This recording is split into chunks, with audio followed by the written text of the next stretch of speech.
Copy and paste in Capcut Mobile is a pretty simple thing to do, and in this video I will be showing you exactly how to do it properly. So before getting into the video, make sure that you hit the subscribe button, follow the video, like the video, and hit the bell icon so you won't miss the future updates. I will provide the Capcut link in the description below so you guys can check it out. So let's dive right into the video. So in order to copy and paste stuff in the video, first thing first, you have to open up a project and create a new project. So simply go ahead, create a new project.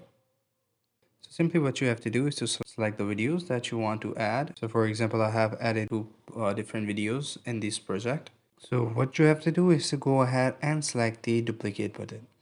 So if you copy this thing, what you have to do is to duplicate it. So that way you will see that this thing as this video has been duplicated.